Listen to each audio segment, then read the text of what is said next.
Boa noite. Boa noite para quem está chegando.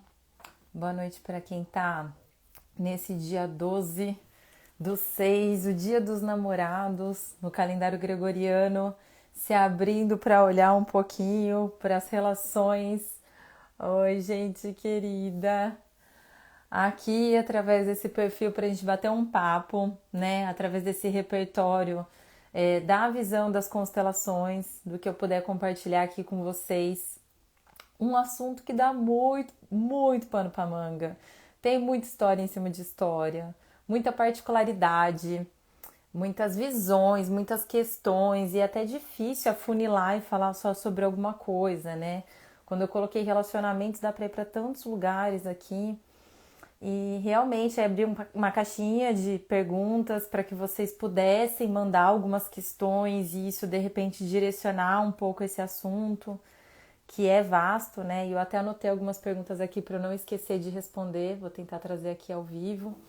Mas eu acho que o meu intuito aqui é tentar contribuir com um pano de fundo que é muito comum em muitas questões que eu vejo nos meus atendimentos, né, que norteiam muitos dos desafios que a gente se depara dentro dos relacionamentos.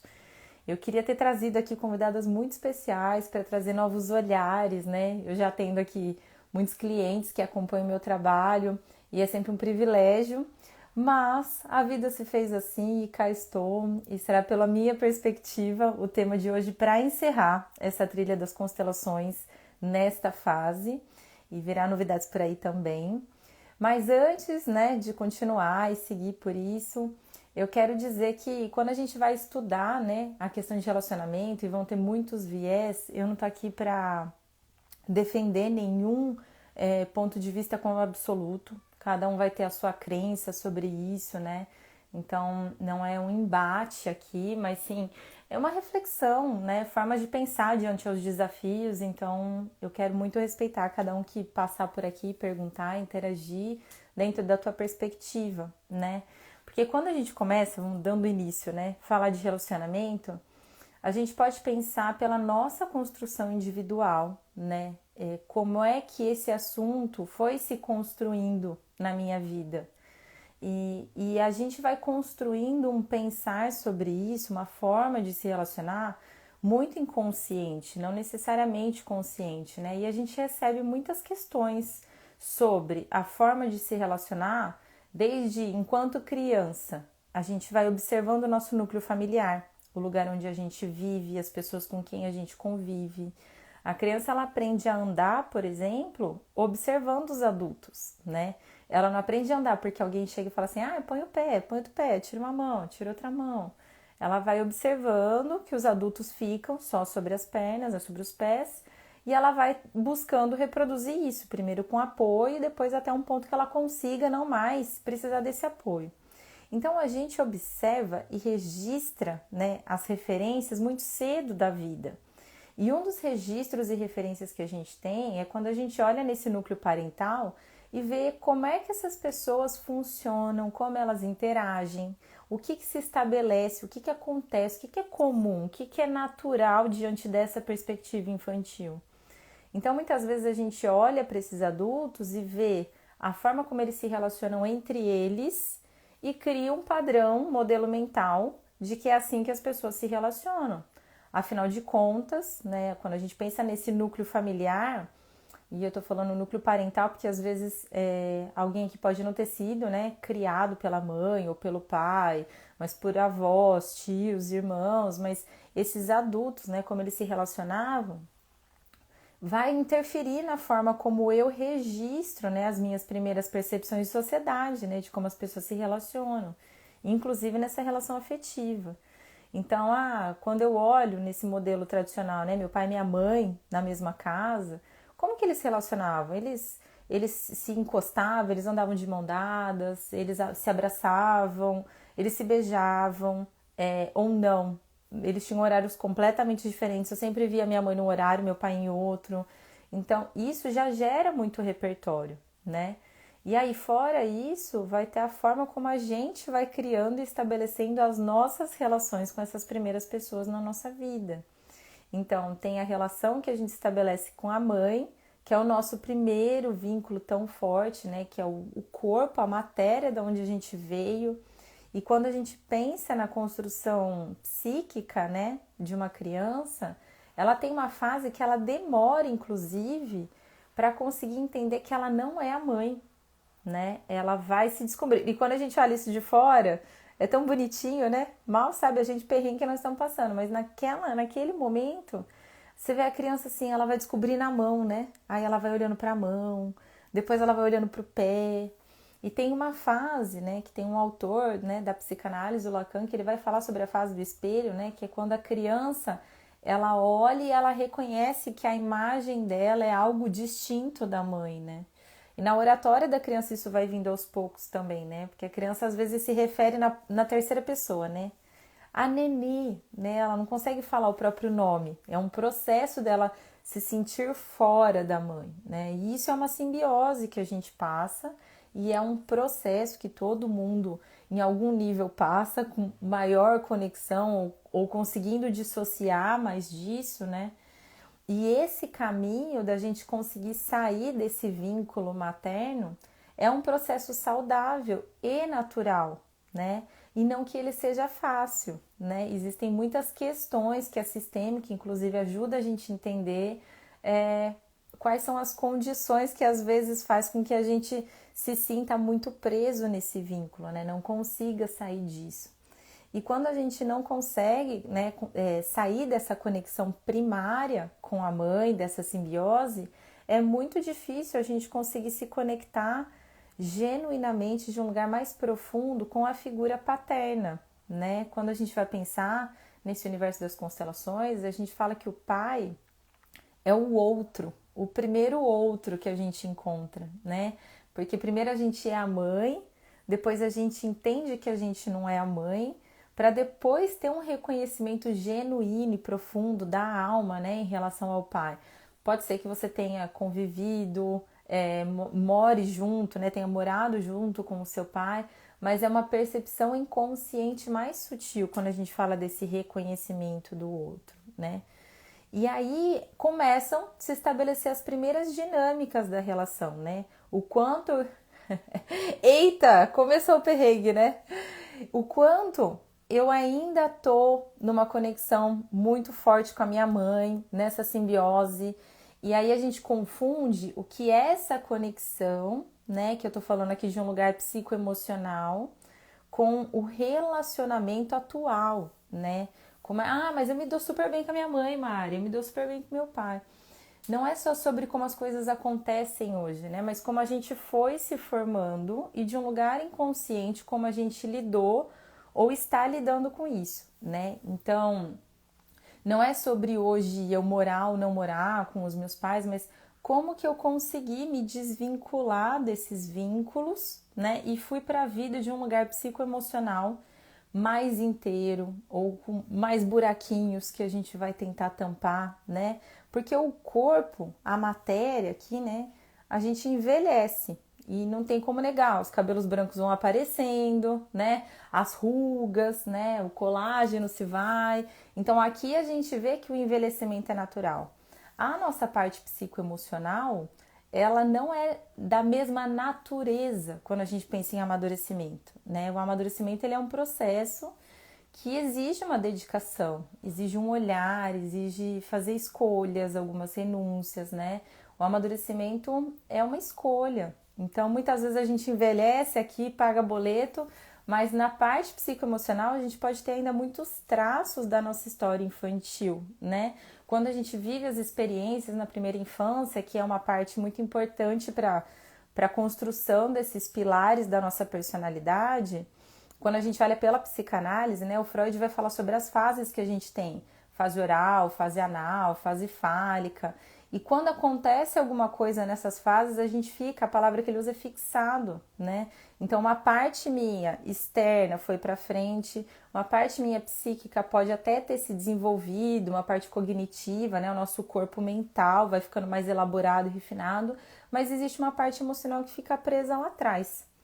E aí, o que acontece, né? Dentro dessa estrutura que acaba sendo natural, enquanto humano, a gente passa por essas falhas e por algumas faltas para se construir, a gente fica com esses buraquinhos tentando tampar de um jeito que não necessariamente é o mais saudável. Às vezes ele pode até funcionar, pode acontecer que funcione, mas o fato de funcionar não quer dizer que é saudável. Então, eu trouxe aqui meus universitários, vou pegar aqui para poder trazer alguns exemplos. Enquanto isso, gente, gostaria muito que quem estiver aqui tiver alguma pergunta, quiser participar. Vai ser muito bom poder interagir com vocês ao vivo e levantar algumas questões e algumas dúvidas sobre esse tema. Bom, peraí que eu não vou conseguir usar todo mundo aqui. Vou separar uma parte aqui.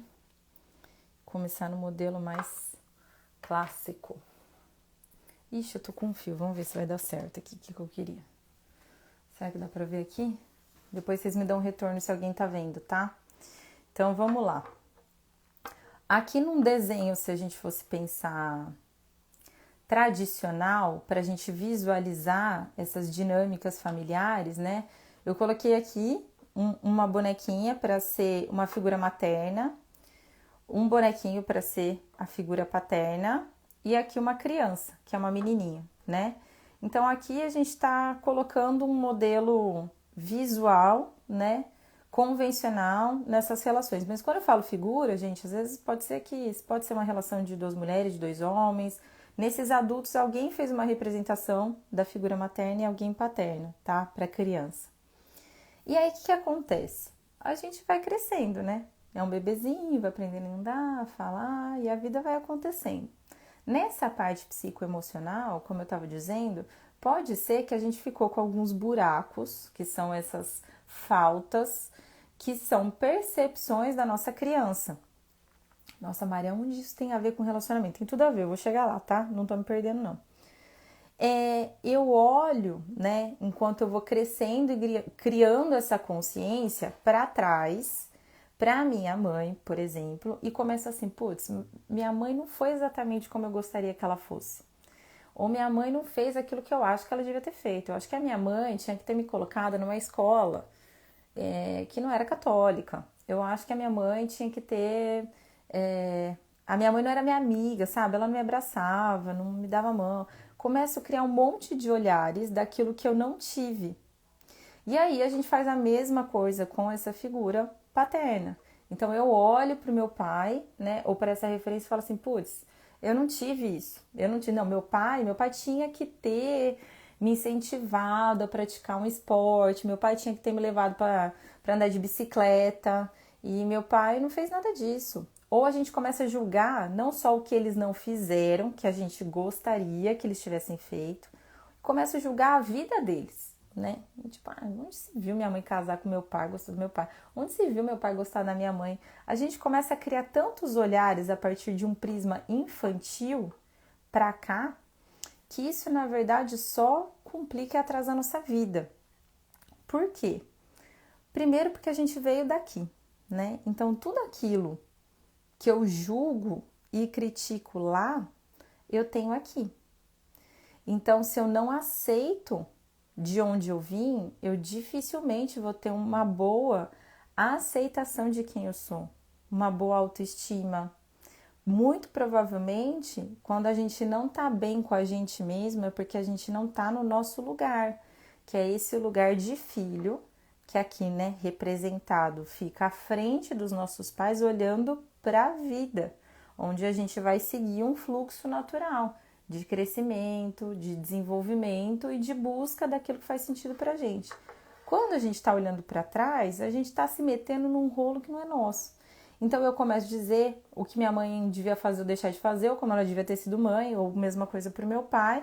E nisso a gente começa a criar uma dinâmica que a gente chama de emaranhado, que é, eu tô num lugar que não é meu, eu tô querendo julgar os meus pais, que na verdade é como se a gente estivesse saindo desse lugar e vindo aqui atrás. A gente vira a mãe da mãe e começa a dizer que a mãe não foi boa o suficiente, começa a dizer que o pai não foi bom o suficiente. Então a gente está fora do nosso lugar. E qual é o problema disso? Nossa, são tantos que eu acho que o desafio maior da vida é a gente conseguir ficar no nosso lugar, entender onde é que a gente tá e aonde a gente toma força, né? Mas aqui, como a gente está falando de relacionamento, onde a gente pode levar isso, né? Quando eu tô nesse lugar que não é meu, primeiro que é muito pesado, porque uma criança não dá conta de ter um filho desse tamanho, nem desse.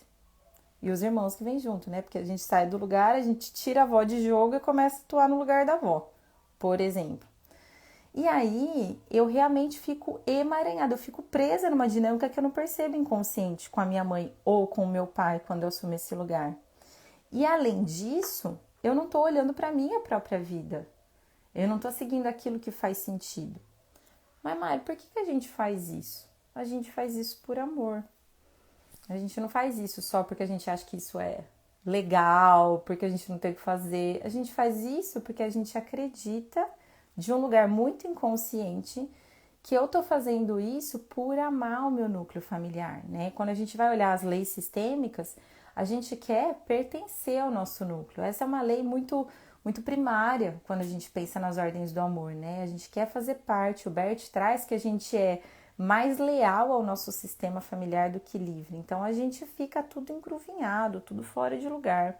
Mas para não entrar nas nuances disso, o que acontece? Se eu tô aqui olhando para trás, eu não tô olhando para frente. Então eu não tô olhando para minha vida e não tô seguindo esse fluxo natural de amadurecimento. Mas o corpinho envelhece, né? A gente vai aprender a dirigir, vai para balada e conhece o quê? Conhece uma parte que me atrai, que também veio de uma outra fonte de pai e mãe. E aí começa o jogo das relações. Por quê? Porque eu tô aqui, no fundo, como uma criança, num aspecto, né, psicoemocional, presa aos julgamentos inconscientes, essas crenças do que me faltou, do que eu não tive, do que eu queria ter tido e eu não recebi, né? E aqui eu tô falando de percepções infantis que podem ter sido reais ou não, pode ter sido só uma percepção distorcida nossa. Então a gente fala assim: ah, um bebê às vezes chorou e a mãe não veio, e aí você fala o quê? Nossa, minha mãe me abandonou, tô aqui chorando, ninguém vem me dar um peito, uma mamadeira, trocar minha fralda, e a mãe tava tomando banho, a mãe tava trabalhando, né? Mas o registro da criança emocional ficou desse abandono da mãe, de uma rejeição, né? E aí a gente carrega e estende isso até a vida adulta externa, né? E emocionalmente a gente tá presa nessa dor infantil. Então, quando a gente vai começar a buscar relações de um lugar inconsciente, a gente vai começar a encontrar alguém que tá no mesmo rolê, né? Que tá ainda preso a essas faltas. E aí, o que acontece? A gente vai querer se relacionar, criar umas relações afetivas, onde o que eu vou buscar nessa relação tá muito daquilo que eu não tive. Só que essa pessoa é um ser humano, como o meu, que veio de uma origem, que tem todo um sistema familiar, que tem toda uma bagagem de crenças, assim como eu tenho, e que também tem as suas próprias faltas. E se a gente começa a pautar a relação nas faltas de cada um, vai dar ruim. Por quê? Porque esse rapazinho não é a minha mãe e não é o meu pai. E aí eu vou querer começar a cobrar dele certas coisas que eu não tive na minha história, que eu acho que eu devia ter recebido, né? E vice-versa. Quando esse rapazinho olha aqui para essa mocinha, fala assim: eu quero de você aquilo que eu não recebi. A gente faz um mecanismo de projeção infantil para as relações, né? Quando esse tipo de mecanismo acontece, é onde a gente começa a gerar muito desgaste na relação. Porque eu quero de alguém algo que essa pessoa não pode me dar. Então, esse mecanismo infantil é algo que vai me adoecendo e adoecendo ao outro. E a gente não percebe. Ai, Mari, mas então como que eu faço para saber se eu tô nesse mecanismo? Primeira coisa, né? Não precisa ir muito longe. É só a gente olhar para trás. Como é que eu tô olhando para as primeiras relações da minha vida? Como é que eu tô olhando para a relação que eles tinham? Porque a gente tende às vezes a olhar para os nossos pais e julgar a forma como eles se relacionavam. Ai, meu pai era alcoólatra, como que minha mãe pode se relacionar com um homem alcoólatra? Ou, ai, minha mãe me abandonou, me deixou sendo criada pelo meu pai. A minha mãe não presta. A gente fica julgando. Enquanto a gente não olhar para o essencial, né? O Bert Hellinger fala muito sobre o que é o essencial. E quando a gente pensa na base, né, da vida, o essencial foi que eles se relacionaram de algum jeito, em algum nível, e a vida se fez. E se hoje a gente está aqui, é porque a vida foi preservada. Então, se a vida foi preservada, não quer dizer que não teve desafio. Não quer dizer que a minha vida foi mais fácil do que de alguém, que eu não tive mais problema que alguém, mas a vida se fez. E parece algo muito tranquilo da gente olhar, mas é um grande processo a gente olhar para trás, para a nossa família, e ir refinando todas essas crenças, esses olhares para um lugar onde a gente se dá conta de que a vida se fez. E isso foi o suficiente. Porque quando a gente olha para isso como isso não sendo suficiente, a gente vai sempre ficar no vazio existencial, numa falta, numa sensação de não pertencimento, de não se sentir preenchida, e vai tentar buscar isso na profissão, na casa, nas amizades, nos relacionamentos. Eu vou tentar tampar esse buraco de algum lugar, né? E isso, quando respinga na relação, muito provavelmente a gente encontra alguém muito parecido, né? Que ressoa para poder dar encaixe, para poder dar liga. Senão não daria liga, né? E o caminho de olhar para trás e cuidar da origem, das nossas relações internas e inconscientes com a origem, permite com que a gente consiga ir para a vida adulta num caminhar de uma postura mais adulta, né? Eu vou andando com a minha criança comigo, com as minhas partes infantis mais organizadas, né? Quando eu encontro uma versão mais adulta minha, eu vou aprendendo a me dar todas essas faltas que a minha criança sentiu. O Bert Hellinger fala que a gente é capaz de dar para nós mesmos aquilo que a gente achou, né, que faltou. E quando a gente vai para esse lugar adulto e consegue lidar com essas nossas partes infantis, a gente vai entrando num processo de amadurecimento psicoemocional, né? E aí eu vou encontrando pessoas que também estão nesse processo. E aí a gente vai começar a se relacionar de um lugar mais adulto, carregando, claro, as nossas crianças, mas numa postura interna mais madura, mais adulta. Tá fazendo sentido aqui, gente? Deixa eu ver. Gente chegando que eu vi. E eu tô aqui tentando desenhar com os bonequinhos, mas não sei se tá fazendo sentido. Então, quem tiver por aí, vai me falando se vocês estão acompanhando. Quero saber. Senão eu vou seguindo. Tô trazendo os desenhos porque eu acho que é um pouco mais didático, mas se vocês não estiverem entendendo, a gente vai mudando. Então, quando a gente começa, só para seguir, não perdendo a linha de raciocínio, com os problemas nas relações afetivas,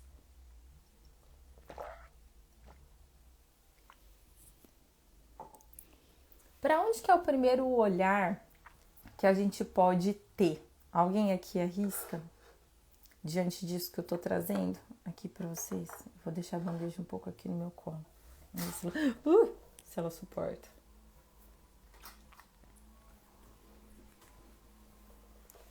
O primeiro lugar que a gente tem que olhar é pra gente.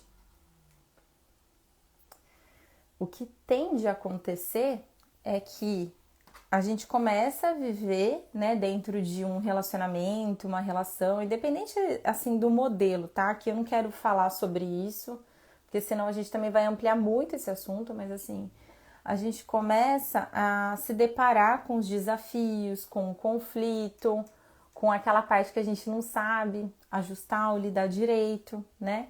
E a nossa tendência é olhar primeiro para fora, para o outro. Ah, porque o outro fez, ou o outro não fez, porque o outro falou, porque o outro deixou de falar. E a gente, às vezes, foca demais no externo e não consegue olhar para a nossa parte, né? Para o nosso autoconhecimento. Eu vejo, hoje em dia, muitas pessoas falando sobre relacionamentos abusivos, né? E não que isso não aconteça, porque também não quero entrar aqui nesses pormenores, mas às vezes a gente só olha para uma dinâmica de relacionamento através de um prisma de uma vítima, né, e um algoz. Então, alguém aqui é o vilão da história, né? Que é esse abusador da relação diante de uma vítima, né? Que é o abusado.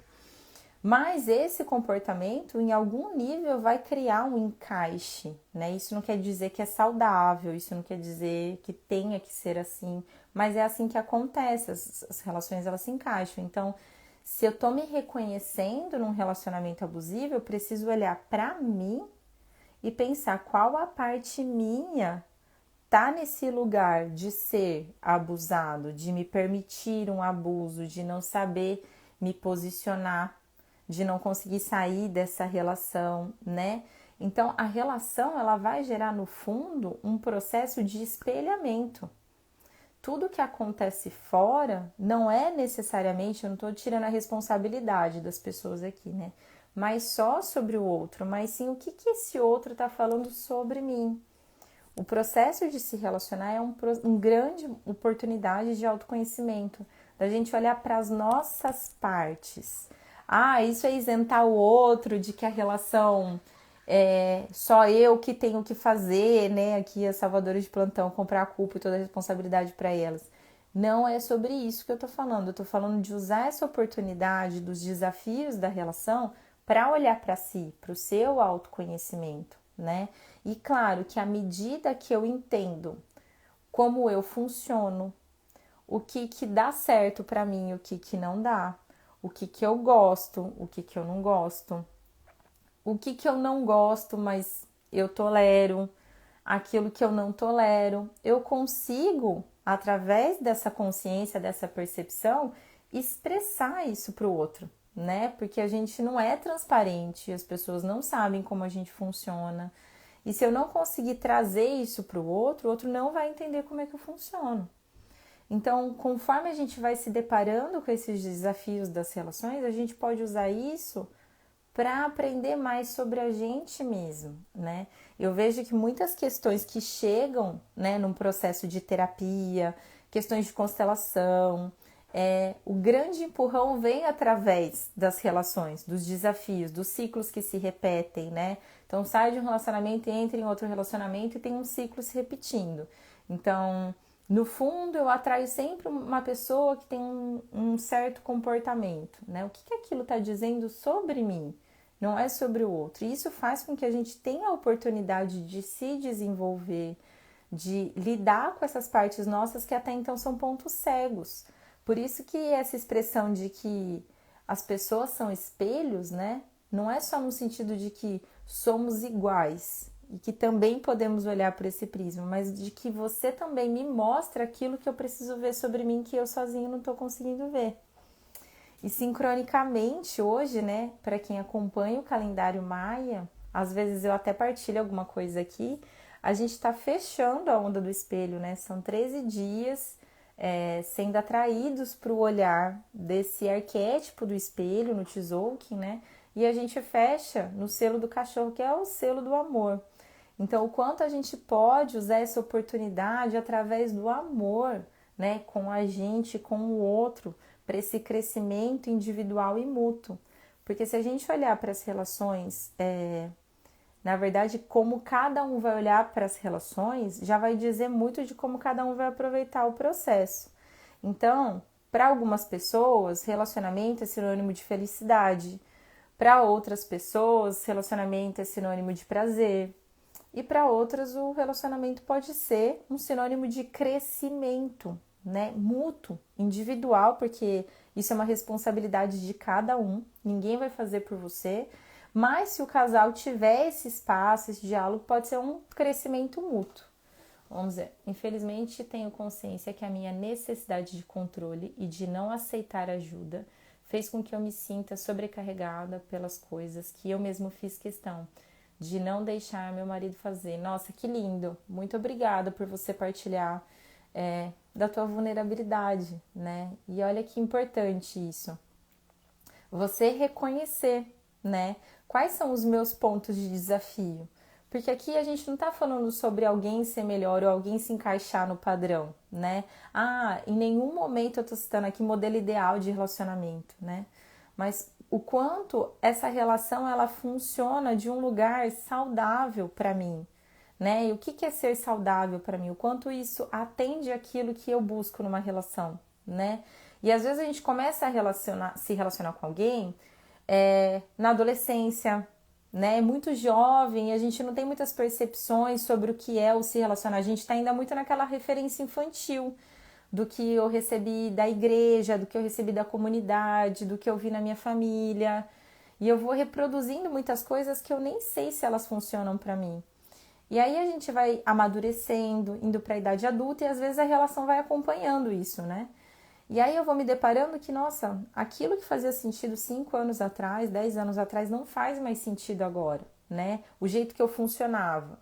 Aí o outro olha e fala assim, mas você funcionava de um jeito, foi para aquele jeito que eu gostava, né? Mas o outro já não funciona do mesmo jeito. Por isso que tem uma dança, né? Da gente conseguir lidar com o nosso desenvolvimento através de uma relação. Então, quando a gente percebe os nossos pontos, é justamente para isso, para saber, poxa, isso era um ponto cego. Ou o que eu gosto de dizer também é que às vezes a gente tem consciência, eu já entendi que eu funciono assim, eu já entendi que isso não me faz bem ou isso não é legal, né, para minha relação, mas eu não consigo ainda agir diferente, né? Eu sou consciente, mas eu não sou competente em todos os meus padrões. Então, às vezes a gente melhora de um lado, né? Nossa, eu já consigo me ver diferente, já consigo me ver mais madura para várias coisas. Mas tem algumas ciladas, né, que a gente às vezes cai com mais frequência, ou que a gente ainda tem esse ponto cego de não saber como sair dali, né? Porque são muitos processos e você é uma pessoa que se trabalha bastante, então com certeza essa consciência já veio por você estar nessa jornada, né? Enquanto a gente não entra nesse lugar de se olhar, a gente fica muito preso no que o outro fez ou deveria fazer ou deixou de fazer. Então, respeito o teu desafio, a tua dor diante dessa, né, situação, mas assim, me alegro de ver o quanto você está usando isso a teu favor, para o teu crescimento, né? Afinal de contas, a gente às vezes sai de uma relação, mas a gente não vai deixar de se relacionar. Então, enquanto seres humanos, a gente tem uma tendência relacional, né? A gente busca isso através das amizades, no ambiente de trabalho e nessa conexão que envolve a conexão sexual. Então, muitas pessoas podem passar por uma situação de separação e se fechar, né? Se frustrar por não saber lidar, por não aprender, porque a gente não aprende na nossa cultura em lugar nenhum isso, né?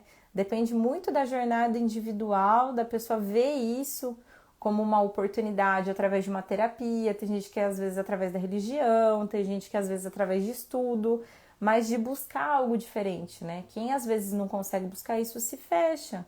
Então, que você use, né, esse reconhecimento para você continuar na tua jornada e em outras relações, talvez de um lugar um pouquinho diferente, né, na medida do que é possível para a gente também não se idealizar, porque isso também acontece muito dentro das relações, né? A gente começa, então eu funciono assim, então eu não posso mais ser assim.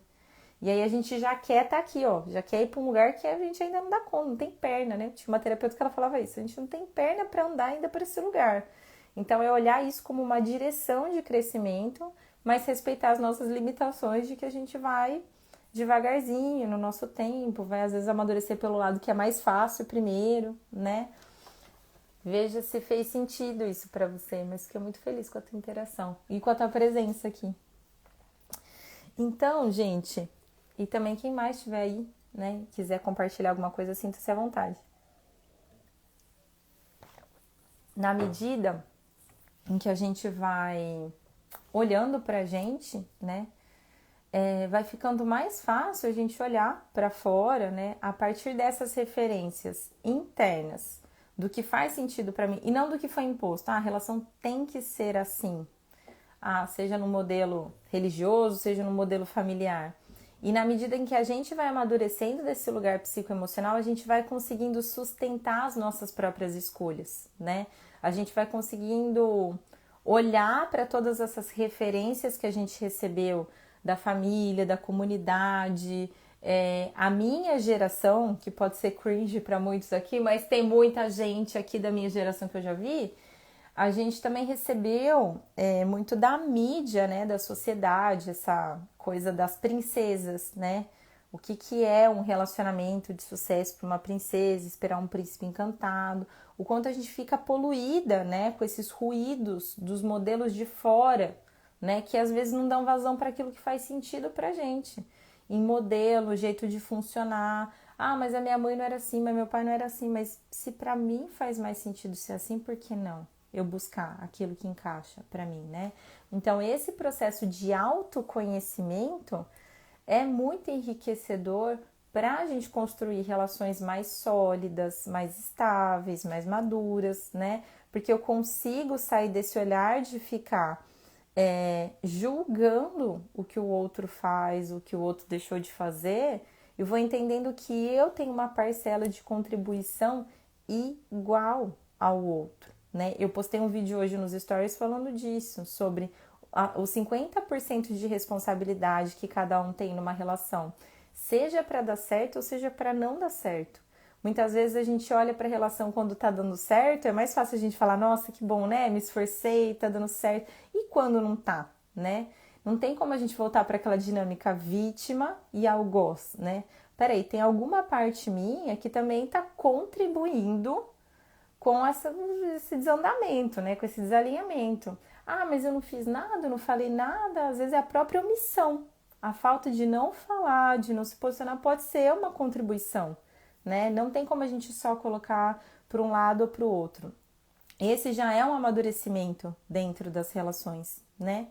E eu também estou tentando abrir aqui porque me fizeram algumas perguntas e eu quero tentar trazer mais um pouquinho sobre isso.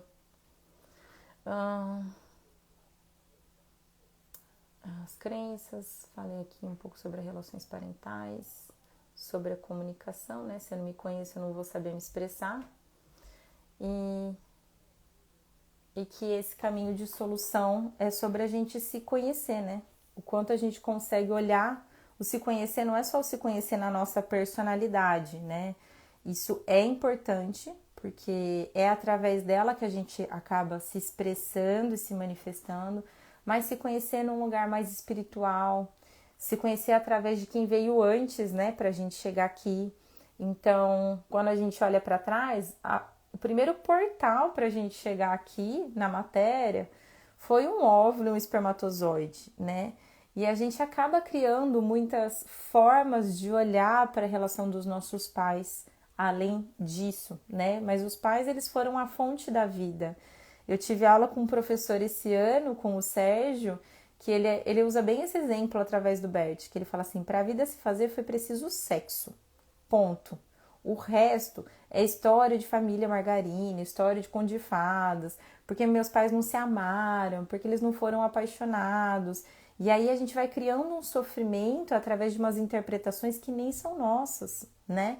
Porque os nossos pais, a forma como eles se relacionaram era de outra geração, de outras crenças, e a gente nunca vai entender o que eles passaram. A gente pode, às vezes, ouvir histórias, uma tia que conta uma coisa que a mãe fala, uma coisa que o pai fala, mas a gente não conheceu essa história.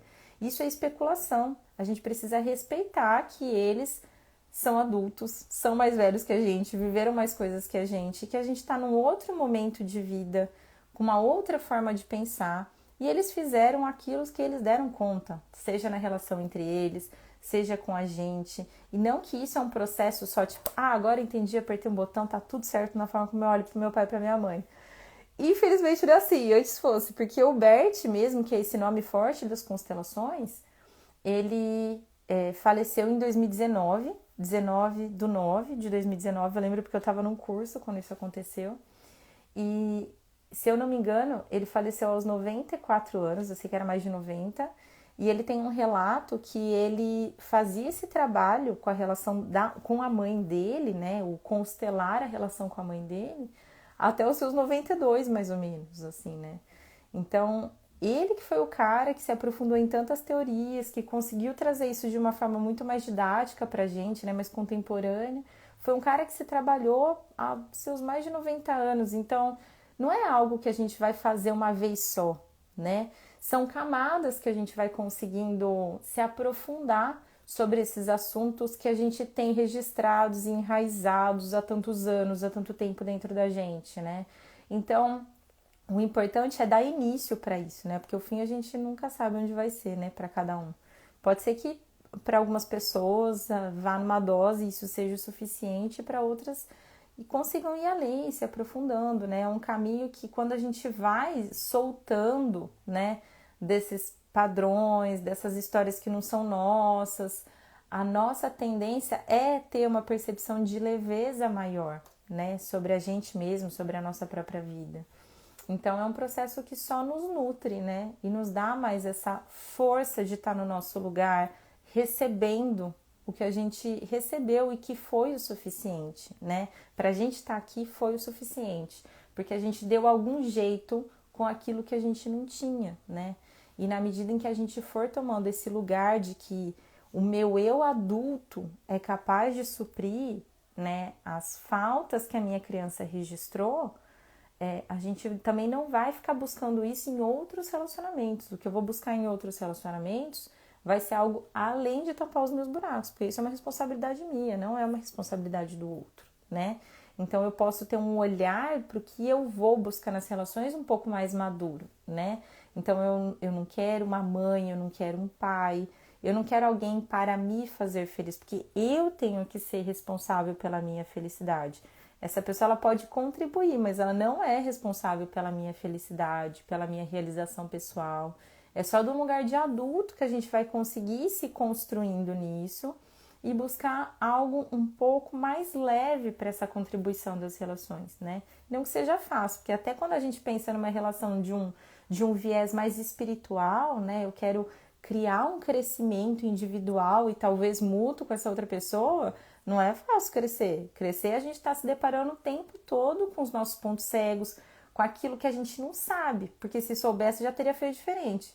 Se eu ainda estou seguindo alguma repetição, algum padrão, é porque ou eu ainda não percebi, ou como eu disse aqui no exemplo da Lu, eu já entendi que isso não é legal, mas eu ainda não consigo fazer diferente, né?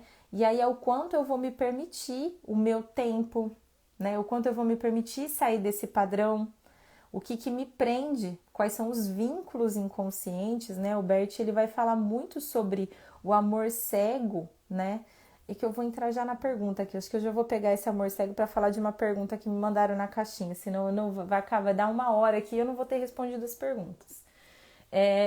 Uma pessoa me mandou, na verdade ela mandou duas perguntas dentro da caixinha, eu vou tentar separar aqui. A primeira ela virou e falou assim: o que é o amor, né? E aí, eu gostaria de ter uma única definição para amor, mas o que eu mais vejo são os poetas, filósofos tentando descrever o que é o amor. Me veio aquela música que eu conheço pela Maria Rita e pelo Arlindo Cruz, que é Se perguntar o que é o amor para mim, não sei responder, não sei explicar, porque é difícil a gente criar um único olhar, né? O amor, ele pode ser uma palavra que vai ter tantas interpretações como a gente falar, o que é sucesso? O que é liberdade? Né? Cada um pode ter uma compreensão sobre isso. Mas quando a gente vai olhar isso, né, através desses grandes pensadores, né, que compilaram isso, né, o próprio Bert, ele desromantiza muito esse amor romântico. Ele fala que para ter amor dentro de um sistema precisa ter ordem. Então, assim, não é algo que tipo, ai, a gente nasce amando. Isso tem muito a ver com a nossa essência, né? Mas a gente tem tantas camadas para conseguir chegar nesse lugar, né? E o quanto a gente precisa se trabalhar para associar. Mas o que a gente pode falar sobre o amor? O último módulo que eu fui do curso esse ano, né? Eu tô no curso de constelação pela terceira vez e sempre tem muita coisa para aprender, né? Mas que o Vitor e a Lu que trouxeram é sobre uma capacidade da gente aceitar o que é como é. E aí, quando a gente vai para esse lugar, que é um lugar muito maduro, né? Quando a gente pensa nessa construção infantil que a gente passa, das faltas, de querer tampar os nossos buracos, é algo que a gente tem que caminhar para conseguir ir para essa aceitação, muitas vezes, né? E quando eu consigo aceitar o outro, né? E o aceitar é saber que a pessoa é assim e funciona desse jeito, e isso é o suficiente para mim, né? Porque às vezes a gente aceita o outro, mas isso não encaixa para mim, né? Mas eu aceito essa pessoa com o que ela é, com o que ela tem para me dar, o que ela pode me oferecer, e isso me basta. Quando a gente não entra nesse lugar de aceitação, a gente está nesses padrões e nesses mecanismos mais infantis de exigência. Eu quero que o outro mude, que o outro seja diferente do que ele é, né? Então aí essa dinâmica está muito vinculada ao que o Bert chama de amor cego, que é essa postura infantil. Deixa eu trazer meus bonecos aqui que às vezes ajuda, né? Que é quando a gente não tem a versão adulta aqui, né? Mas que a gente tá num padrão mais infantil vinculado ou no meio da relação dos nossos pais, que é quando a gente entra numa posição que a gente ou casa inconscientemente, tá, gente? Isso aqui não é fisicamente, não tô falando de relação sexual, mas é de assumir posturas de vínculo com o pai ou com a mãe, né? E a gente fica aqui para trás olhando para a vida deles, não olha para nossa. A gente está emaranhado, né? Fica preso nessa dinâmica. O Bert traz muito isso como um amor cego, que é um amor preso pelas lealdades para fazer parte do sistema, onde a gente age de um lugar que a gente acredita que é amor, né? Mas a gente está julgando, está criticando, está se metendo no que não é nosso. E aí a gente carrega isso para as relações. E aí eu quero mudar o outro, né? Eu, assim como eu julgo lá atrás, eu começo a julgar aqui na frente. São espelhos, né? Como eu já falou na relação. Então, quando a gente está nesse amor cego, esse amor ele não é construtivo, não é um amor que liberta, que o Bert fala que o oposto desse amor cego é o amor que cura, né? É um amor mais livre, onde eu posso ser quem eu sou, onde eu consigo sustentar as minhas escolhas, as minhas decisões, os meus caminhos, os meus sonhos, né? Esse amor que deixa fluir, onde a gente faz com que as ordens do amor entrem nesse fluxo, né? Então, não sei, e essa pessoa tinha visto ela aqui, então não sei se eu respondi a sua pergunta, se não, você fique à vontade para me perguntar de novo. Outra pergunta é, quando o amor acabou? Quando eu sei que o amor acabou?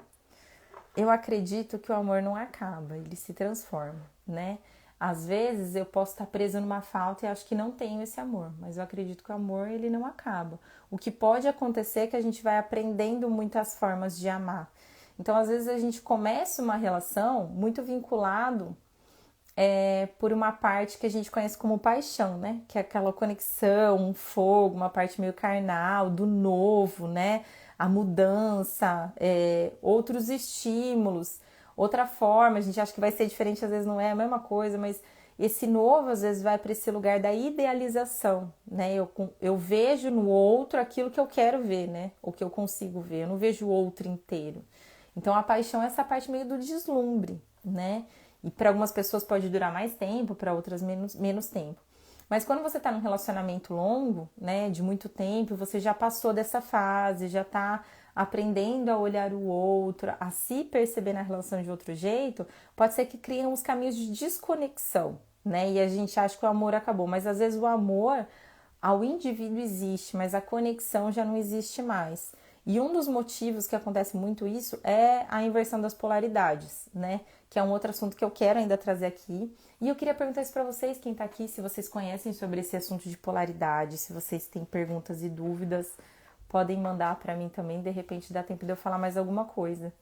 Mas quando tem a inversão de polaridade, o primeiro ímpeto é a gente desconectar dessa parte de atração, de libido, isso nos nutre muito desse lugar, né? Às vezes a relação funciona, né, na inversão, mas não que ela necessariamente é saudável, né? Quando cada um tá no seu polo, né, que faz mais sentido, que se encaixa mais, a relação tende a fluir um pouco mais, né? Então, respondendo essa parte de quando o amor acabou, eu acredito que ele tem que se transformar e o que pode acontecer é uma inversão de polaridade. E também lembrando, né, que existe uma dinâmica nisso, não é só um que sai do lugar e o outro que entra no lugar, né? A inversão, ela acontece mútua também, então é importante que os dois, se tiverem essa consciência, conversar sobre isso. Isso é algo que pode realmente somar muito para a relação. Outra pergunta foi, eu até escrevi o nome do livro do Bert para poder falar. Que ela me perguntou sobre o que é mais efetivo ou funcional. Não lembro exatamente a pergunta, mas se são as pessoas opostas ou as pessoas iguais que podem dar certo, né? Tem um livro do Bert que fala para que o amor dê certo, né?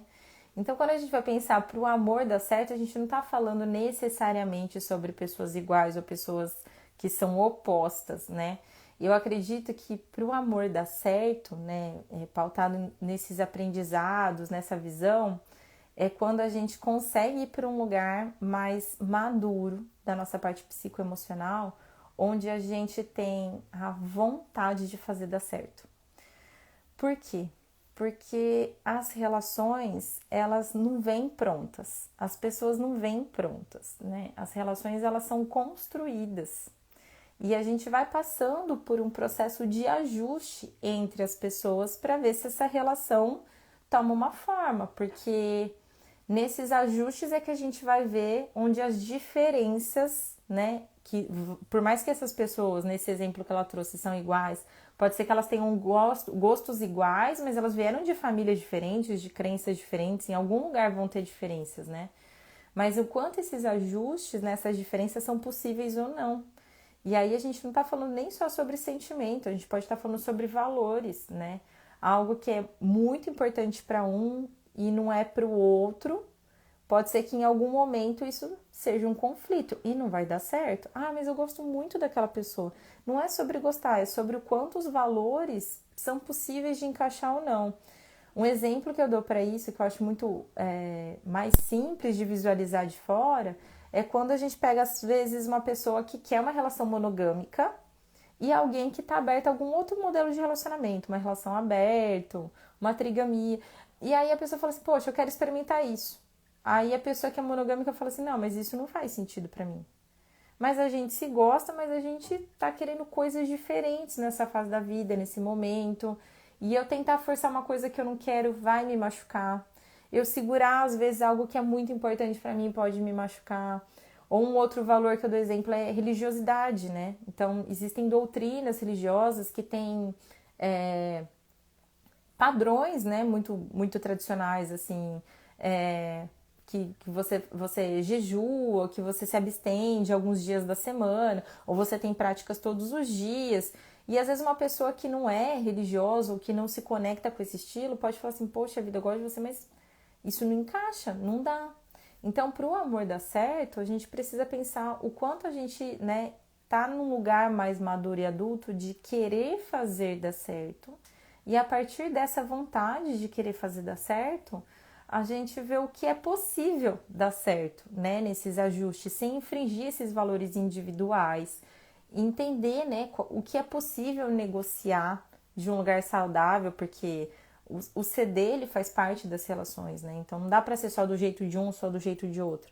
Mas eu posso ceder de um lugar que não infringe os meus valores, né? Os meus valores inegociáveis e o outro também. Então, o quanto esse bailar, como diz o Juan Garriga, né? O quanto isso é possível, né? Então a gente vai descobrir isso na rotina. O quanto eu ainda tenho disposição de querer fazer dar certo e o outro também. Não adianta só um querer remar e o outro não, né? É importante que os dois estejam com essa disposição, porque não dá para só um fazer dar certo. Os dois vão ter que criar essa dinâmica e essa dança. Espero ter respondido essa questão. E tem mais uma que eu anotei para fechar, porque senão também já tá passando de 1 hora. É sobre quando eu gosto de duas pessoas. Essa é uma questão também que a gente poderia olhar para várias questões, né? Tipo, o próprio Freud vai defender um lado nosso que é poligâmico, que a gente, né, vai ter desejo e atração por várias pessoas, mas que nessa estrutura que a gente recebe social da monogamia, a gente é castrado nesses desejos, né? Então, é um viés para se pensar sobre, né? Não restringir uma resposta. Mas aqui, como eu tô falando e trazendo muita visão das constelações, o olhar que a gente traz para isso, né? O nome que a gente dá é triangulação, né? Quando a gente está envolvido em 2 relacionamentos. Então, deixa eu pegar aqui para demonstrar rapidinho. Tirar alguns dos meus bonecos para ver se fica mais fácil. Então, quando eu tô numa dinâmica, né, em que eu tô numa posição e eu gosto de uma pessoa por algumas coisas e gosto de outra pessoa por outras coisas, né? A gente cria um movimento que a gente chama de triangulação, né? Não sei se dá pra ver assim, mas acho que dá, né? E o que que isso representa? Isso reflete muito do nosso primeiro triângulo, que é... Deixa eu colocar aqui, né? O primeiro triângulo é com a mãe e com o pai.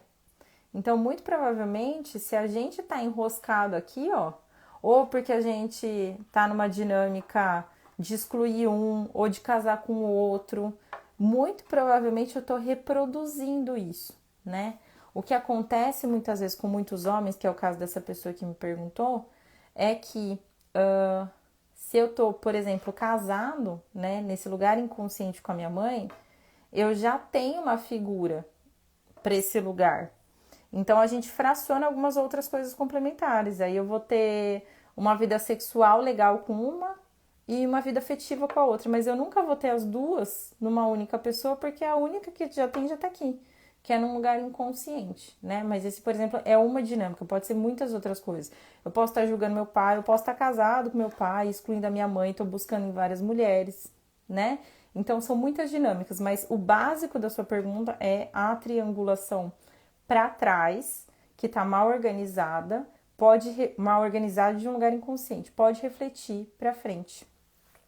Depois me responda se fez sentido. E eu vou começar a encerrar por aqui, antes que o Instagram tombe. Meu intuito, então, gente, nesse resumo, era trazer um pouco desse olhar das constelações, de um lugar bem neutro, né? Assim, sobre um pano de fundo que é comum para todo mundo, que é o olhar para trás. O quanto essas primeiras relações interferem na forma como a gente olha para frente, né?